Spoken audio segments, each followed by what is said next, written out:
Cher ami, bonjour. Voilà, c'est jeudi matin pour vous, c'est mercredi soir pour moi. Toujours une joie de vous rejoindre. Merci de prendre ce temps, vraiment, pour nous accompagner dans ces 21 jours de prière. L'Église a besoin, l'Église c'est chacun de nous, hein. On sait bien que c'est pas un bâtiment, mais on a besoin de chacune de nos vies, de nos cœurs qui lui sont consacrés. Et c'est là qu'on rejoint ce thème de ce matin. Nous croyons que l'adoration est au cœur de notre relation avec Dieu. L'adoration, pour faire très court, c'est se donner à Dieu. C'est dire qu'il est au-dessus de tout pour chacune de nos vies, qu'il est le plus important, qu'on est prêt à beaucoup, à tout pour lui. Et c'est là qu'est le défi. Et tout de suite, quand on dit des phrases comme ça, on se dit où est-ce que j'en suis?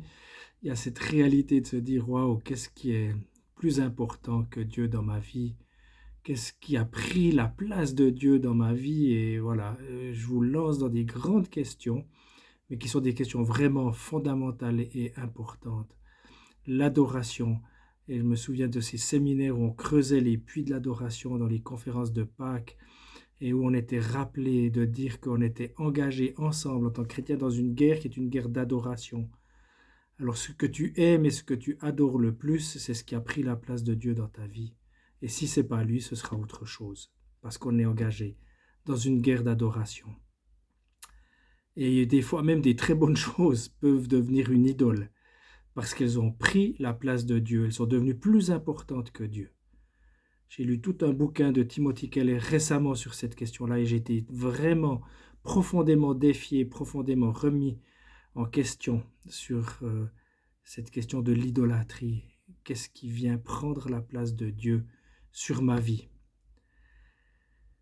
Adorer, c'est reconnaître notre Dieu, c'est reconnaître qui il est, c'est reconnaître la victoire de Jésus à la croix, c'est reconnaître qu'on est au bénéfice de l'œuvre de Jésus à la croix, c'est élever Jésus comme celui qui est au-dessus de tout, c'est donner de son temps, c'est donner notre argent, c'est donner notre amitié, c'est s'engager, c'est être ensemble pour le reconnaître. Et il y a vraiment cette prière de dire que l'Église, c'est l'addition de toutes nos prières, c'est l'addition de toute notre adoration, et c'est un moment où ensemble, on peut être comme une symphonie pour Dieu. J'aime beaucoup l'image de l'orchestre. On a chacun un instrument et on loue et on chante pour Dieu avec l'instrument qu'il nous a donné. Voilà, c'est un beau programme en quelques mots. Moi, j'espère vraiment que dans cette journée, tu auras le temps d'adorer, le temps de le louer, de peut-être le chanter. N'attends pas dimanche matin, n'attends pas quelque chose, fais-le. Fais-le, moi j'aime bien aller me promener dans la nature et cette nature me rappelle la grandeur de Dieu et ça facilite ma louange. Et toi dans ta vie, qu'est-ce qui facilite ta louange et ton adoration? Il y a certainement un support, il y a certainement quelque chose, un lieu, un endroit, une musique, quelque chose qui te porte à reconnaître Dieu et à prendre du temps pour lui et à lui dire combien il est important pour ta vie. C'est ce que je vous souhaite, vraiment, pour cette journée. Je vous propose qu'on termine cette capsule par un moment de prière. J'aimerais vraiment vous bénir dans vos cœurs d'adorateurs. Jésus, merci.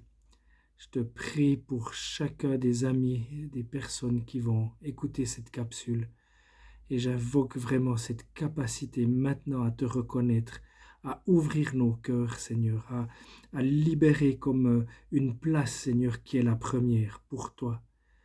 Seigneur, c'est pas un moment, c'est pas 5 minutes volées, c'est une attitude de nos vies, de nos cœurs qui est tournée vers toi.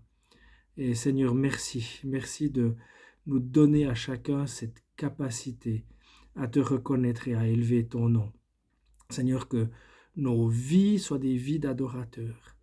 Seigneur, que quoi que nous fassions, quoi que nous entreprenions, Seigneur, tu aies toujours une place dans nos cœurs. Merci Seigneur et Merci pour cette grâce de pouvoir le faire ensemble en tant qu'Église, de pouvoir réunir nos adorations, nos cœurs, Seigneur, pour crier, chanter et louer à toi. Enfin, quand on pourra de nouveau le faire, mais dans nos cœurs. Le cri de nos cœurs est plus important que le cri de nos bouches.